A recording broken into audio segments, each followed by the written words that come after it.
The big one for tonight, the National Communications Authority, NCA, has taken some TV stations off air.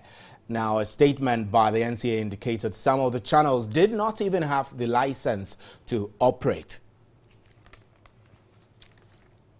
Let's quickly get onto the telephone lines now and speak to Edmund Fianco, who is the Principal Manager of Engineering at the National Communications Authority, Ghana. Good evening, sir, and thanks for your time. Good evening, Stephen. Now, we know, you've stated your statement expressly told us why these stations have been taken off, but we want to understand why now, why today? Why not today? This is something we do routinely. We do monitor for stations that may be operating illegally. In this case, none of the stations will see this as a surprise because there has been ample communication and or even a grace period was given for stations to apply for authorization. So some have not applied, others have applied, the applications are not yet complete. And so those are the stages where we are, but ample time has been given for almost everybody to do what they have to do. But honestly, I'm curious. These stations, if they've been taken off air, it means that they shouldn't have been on air in the first place. How come they were on air? Okay, so as you can tell from our statement, they use a third-party satellite infrastructure provider to send their programs onto a satellite. And so this happened, and we had to intervene. You know, unlike terrestrial networks where they actually, even for terrestrial networks, people do pirate, and we do stop it whenever we detect it. It happens for FM broadcasting, it happens for terrestrial TV, it happens for satellite TV. Right. So really, tell me what happens now. Will they be readmitted, or would you put them back on air if they meet the requirements, specific requirements you've set? Exactly. Once you obtain authorization, there will be nothing preventing you from providing the service for which you are authorized for. I know we cannot go through each TV station and then ask you why was this particular one taking off or not. But let me focus on OBTV. I mean, OBTV has been in the news lately with Bishop Obinim and his wild claims that he could transform himself into a snake and do spiritual battles and all of that. I mean, there were concerns from Ghanaians that this shouldn't be accepted on mainstream television. Could this be a reason why you decided to clamp that station down?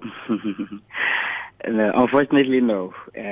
By the legal framework we have in Ghana, the NCA cannot make a decision based on what is said on a TV station. Okay, so it means you don't care what content go on a television station? That is not a responsibility of the NCA. You don't care, really? I mean, that's what it means in principle. And then there are other conditions for which NCA could either suspend or revoke an authorization. And there's nowhere in the law that content is one of them. So what somebody says on the station cannot be unless what somebody has said is assessed as a security risk, and we are accordingly advised by the appropriate security agencies, because our public security is one of the bases for which a broadcasting service can be taken down.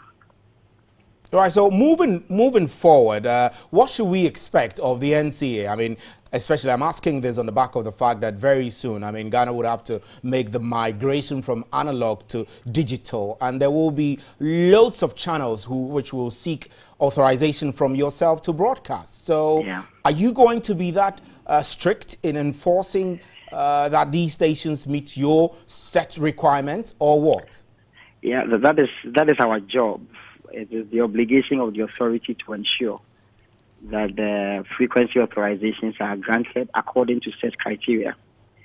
And you will also admit that broadcasting is a public good, And so the gatekeepers have to ensure that due diligence is done before permission is given for a station to carry out broadcasting activities.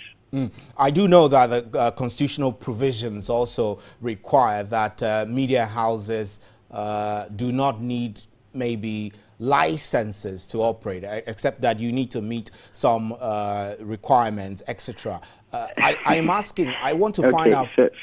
Well, I'm not a lawyer, so I can't quote the specific case, but this has been tested in the Supreme Court. There was a majority decision requiring that as far as broadcasting is concerned, a frequency authorization is required. Okay, and just imagine, okay, let's take FM broadcasting, for example. If anybody could choose any frequency they like, okay, it will be chaotic. So there is a need to have some order. And broadcasting requires the use of frequency. So as long as frequency is utilized over satellite, these services we are talking about are using the KU band satellite. We pick them on a particular frequency, at 12.522 gigahertz. So once the frequency is involved, you require authorization before you can broadcast over that frequency. Right. We're very grateful for your time. But before we let you go, I know that recently the NCA has put in place suggestions to review the law to make it mandatory for stations which are already operating, which have already met your basic requirements, to renew their licenses or permits. How far with that? Okay, so for terrestrial television, every authorization that is given by the NCA is valid for a certain period of time. And when the period expires, the law requires that 3 months to the expiration of that period, you have to apply for renewal of the authorization. In this particular case you are referring to, all the TV stations have the authorization expired, but because of the special project, the transition from analog to digital television, we had to replace the authorizations because it's not just a renewal of the analog authorizations they have.